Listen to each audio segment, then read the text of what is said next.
Hey, what's going on, everybody? Welcome in to the very first, I believe, very first show featuring Jovanni Vidal talking World Cup soccer on the Stokastic DFS channel. I'm Nolan Kelly, here with the man behind our projections on our DFS site, Jovanni. He's one of the great DFS players out there on the soccer streets. He is very uh, active in our Discord community, does our projections, does our written content. He's on Twitter. He's doing everything. He's going to be doing our projections, feeling our projections and our ownership projections for the World Cup coming up.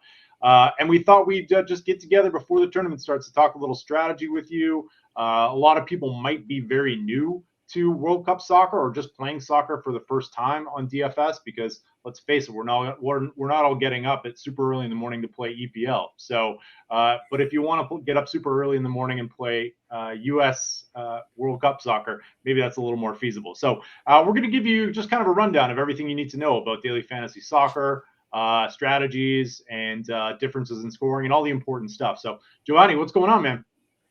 Not much. I'm excited that there's a lot bigger contest size on FanDuel and DraftKings, and hopefully it like snowballs into bigger contests in the EPL. Although they have been expanding it's not as bad as it was before. Yeah, agreed. It's getting a little bit better, and the sport really has only a lot of room to grow, right? Because honestly, like Yeah. it's the biggest sport in the world. If the DraftKings starts expanding around the world, this could be, maybe it'll take the place of NFL one day. Who knows? So, we got a lot of big slates coming up. We got a showdown slate on Sunday. Just to let you guys know what we're going to be doing for the World Cup. We're going to have daily content breaking down games, breaking down some of the big slates. We're going to have a World Cup package for you. We're going to get into that a little bit later. We'll let you know the details and how to sign up. Pretty good deal as well going on, so you're going to want to stick around for that.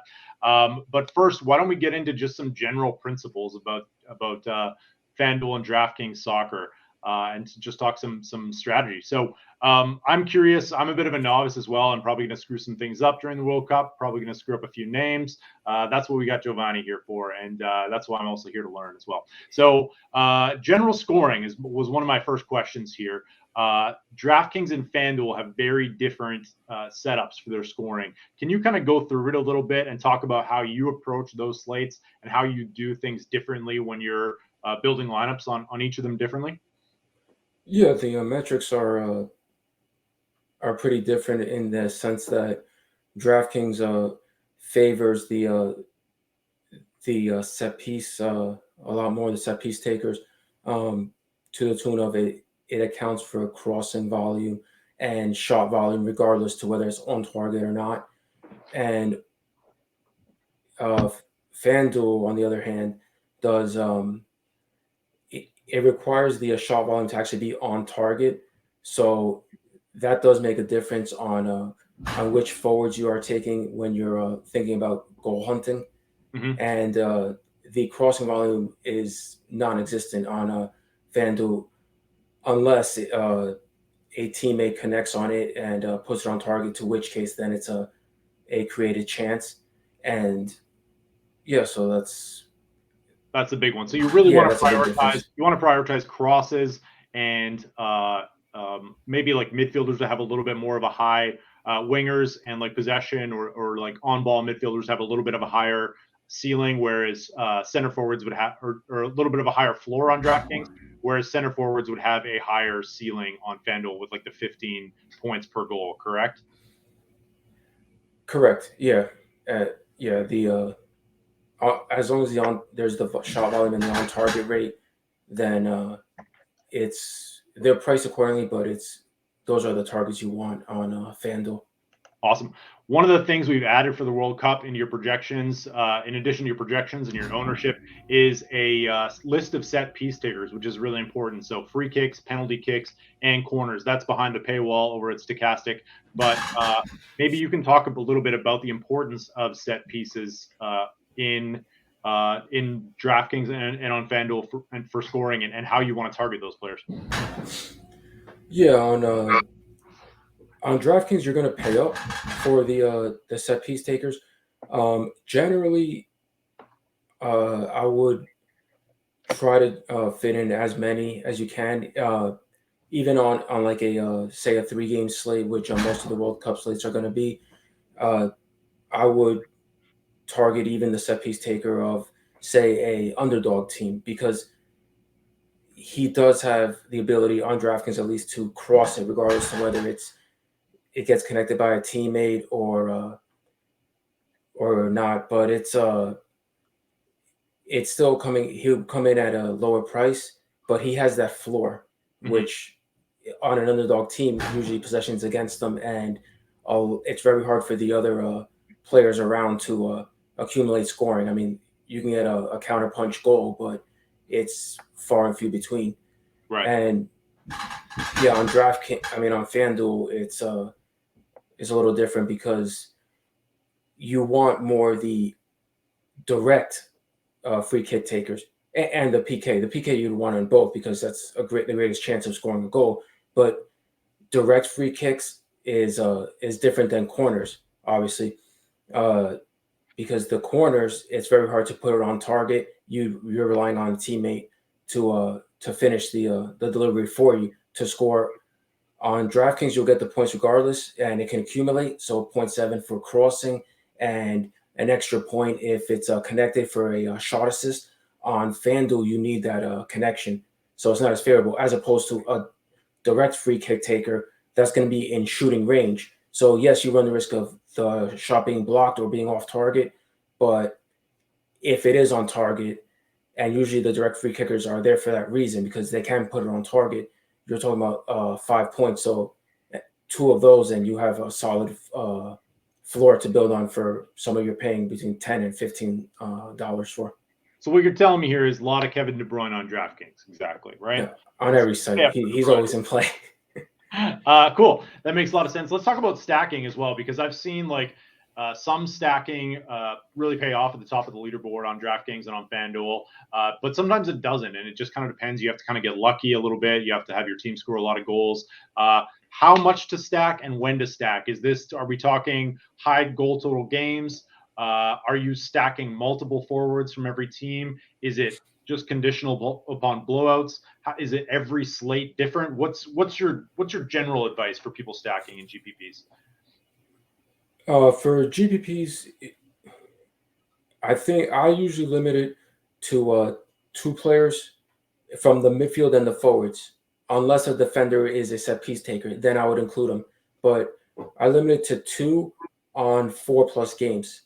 Once you're at 3 and under games, so most of the games, game slates for the World Cup, I think 3 to 4 is fine. Usually, like heavy favorites, you're not gonna be able to fit 3 to 4 of them, regardless, because they're gonna be priced to how the odds are, the money line odds on that team. But yeah, 3 to 4 I think is fine for 3-game slates, and usually I would never stack without the set piece man. And as far as like the forwards go, anybody with shot volume for GPP, of course, anybody with a shot volume is going to fall into that stack of 3 to 4 guys on DraftKings, and both the same on FanDuel, where the mix and the differential will just become on either which one I think is higher owned, or which one is cheaper and helps to build a better balanced lineup from 3 or 4 teams. Makes sense. Another question for you about stacking. I always have trouble on DraftKings because I really like to stack my D with my goalie for that clean sheet bonus. It never works out. Do you try and do that actively, or do you just let the pieces fall where they fall and not try to force those kind of stacks in? So I think that answer is different between DraftKings and FanDuel, mainly because on DraftKings, your goalie and your defender has to play 60+ minutes to qualify for a clean sheet. On FanDuel, they have to play the entire game. And specifically in last year's Euro, there was one of the final group games for Italy. Their goalie Donnarumma was in for the clean sheet, and in the plus minutes, the 90 plus minutes, they subbed him out. I forgot which goalie they were using behind him, and he's a. I don't want to say Buffon. It might be though. I could be wrong. Regardless to which, they did that for for the fans can applaud him because he was about to be gone. So they put him in, and Donnarumma completely lost his clean sheet bonus, even though they won. And brutal. Basically, for DraftKings, I will stack if either the set piece man is one of the defenders, or if one of the wingers, specifically on DraftKings, if one of the wing backs is cheap enough that it helps pay up for forwards from another team, right? I'll stack him with the goalie. I'm not going on my way to do it, but if he's cheap enough, I would. On FanDuel, I don't really go for the stacking of defenders with the goalies, specifically for that the fact that the goalie, it's hard for them to actually lose the clean sheet because it's rare that they get subbed out, but your defenders can. They can go, and center backs usually are the ones that do not go as frequently. Wing backs would rotate more so than not if they're bringing in someone else for defense. Center backs usually won't go, and center backs on FanDuel are priced up to the point that it's not even a punt. You really would need, especially on a favorite side, you really need them to get that clean sheet win. Gotcha. Makes sense. All right, we're going to talk a little bit of ownership. We're going to talk some center forward strategies this here as well. Fullbacks versus center backs. I think that's something we got to consider when we're building lineups. First, let's just tell you a little bit about what we got going on here for the 2022 World Cup. Jovanni is going to be the man behind these projections. We have DraftKings, we have FanDuel, we have ownership projections, which are new. We're going to be adding them into the projections. Showdown projections on separate tabs now for your sheets for anyone who's been here before, which is nice. It's going to be a way to differentiate those projections from the main slate projections. And of course, you get access to Jovanni in the premium Discord. We have a deal for you though. $24.95 for the entire World Cup. That's basically $1 a day. So if you would like to sign up for that, click the link below or use promo code WorldCup 2022 in that link when you sign up, and you will get access to everything World Cup has to offer on Stokastic. As well, we do have that as part of our Platinum package. So if you're interested in just signing up for Platinum and getting the bonus World Cup package, you can do that too. So yeah, it's a really good deal, and Jovanni's really on top of it. These projections are great.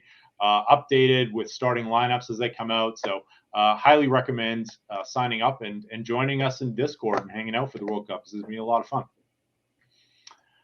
All right, that was a mouthful. Let's talk a little ownership here and get into it. We got a few more things I wanted to touch on before we get out of here. Ownership, couple questions for you. One of the things I struggle with is like the thing about center forwards is they're very hit or miss, right? Especially on DraftKings, where basically the only points they're going to get are for scoring. A lot of them, especially if you're like in that traditional 9 role, like a Holland, for example, he's killing it. But if he doesn't score, he's probably only netting you 5 points. When you have these real discrepancies in point totals, especially in the center forward position, are you more likely to get a little bit more fade higher owned guys and hope that the variance kicks in, that maybe they don't get a goal? Or are you still kind of going with the more highly projected guys? Do you have a singular approach for that style with center forwards? Yeah, I think it depends on the slate size, and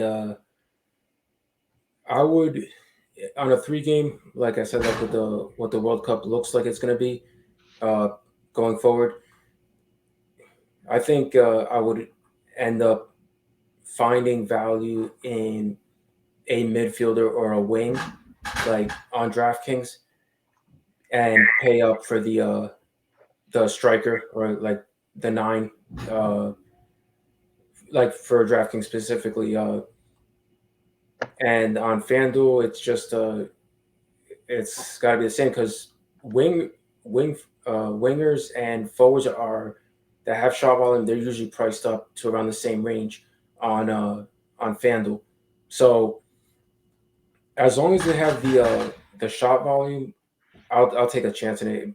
For cash games, I won't do it at the expense of a set piece man. Like I'll try to fit pretty much 3 set piece men in a cash lineup because you want the high floor, and then you could punt with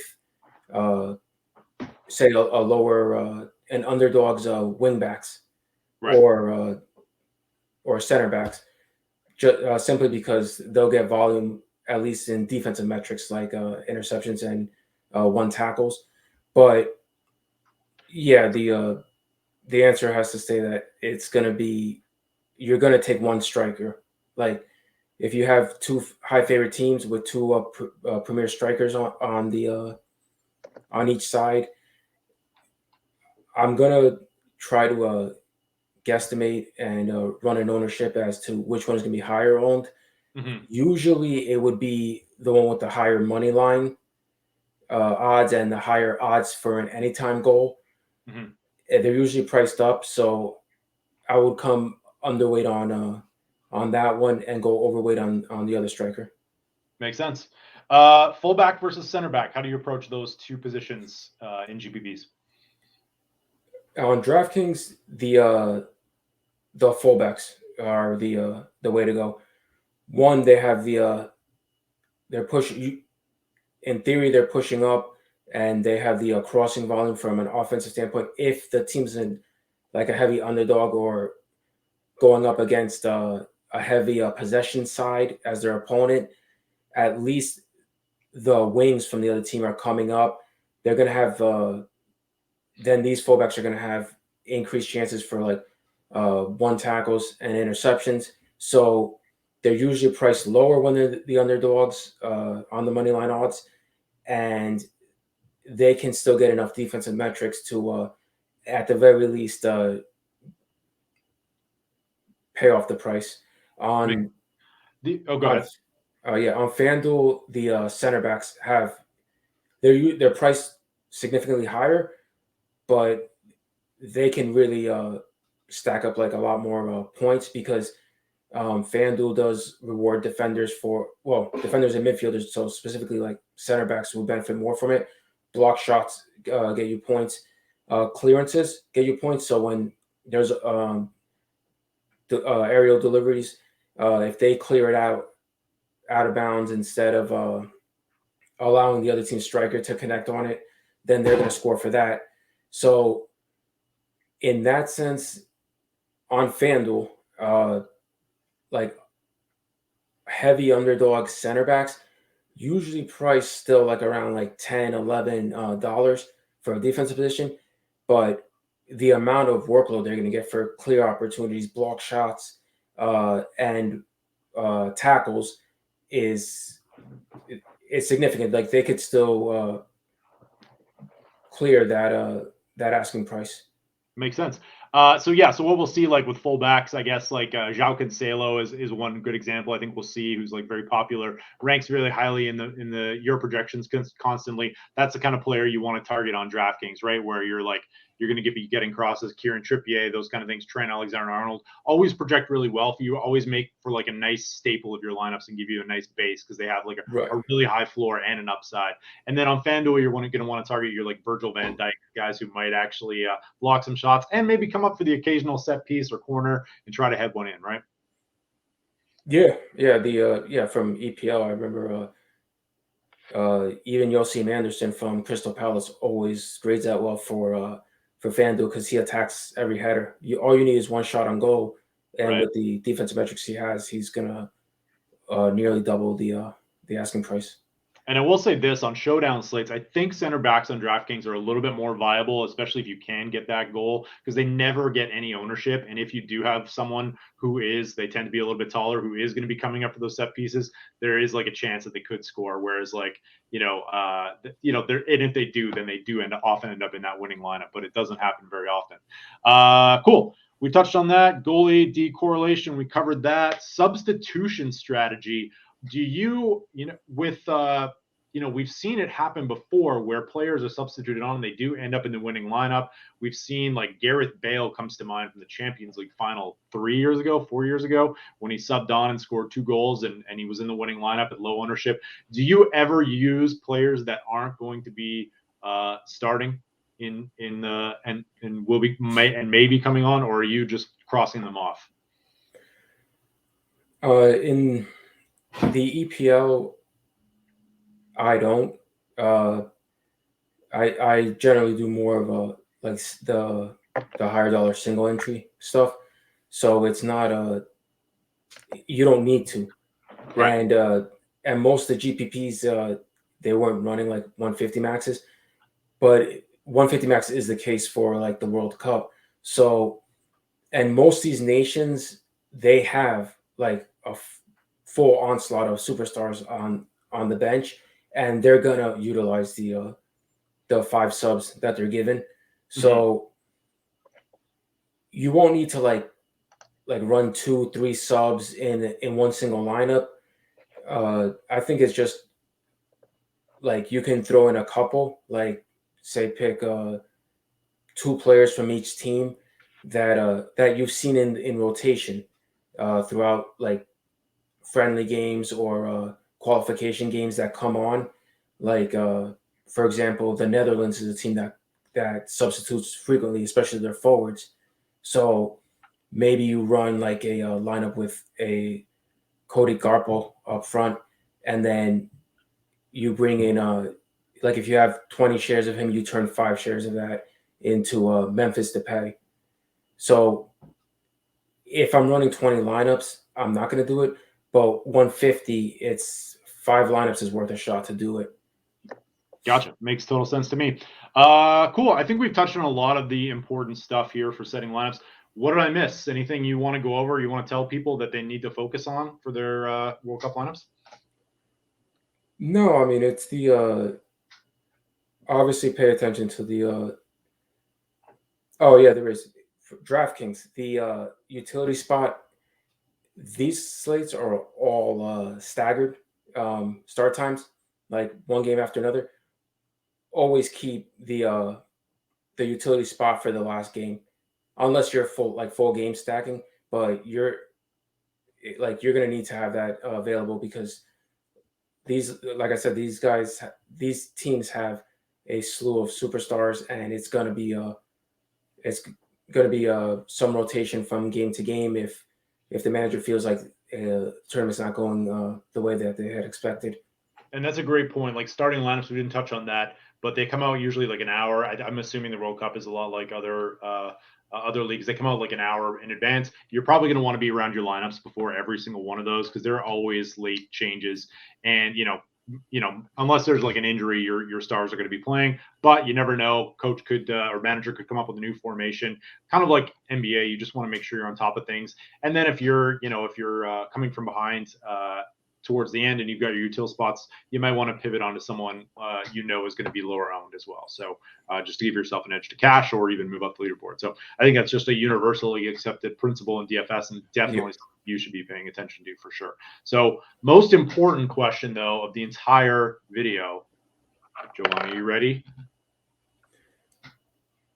How many games is Canada going to win the World Cup?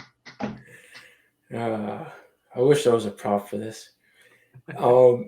Is it more than 3? Are they going to win in the? I wouldn't be surprised if they qualify out of the group. Boom! You heard it here first. We don't even need to delve in any further. Yeah.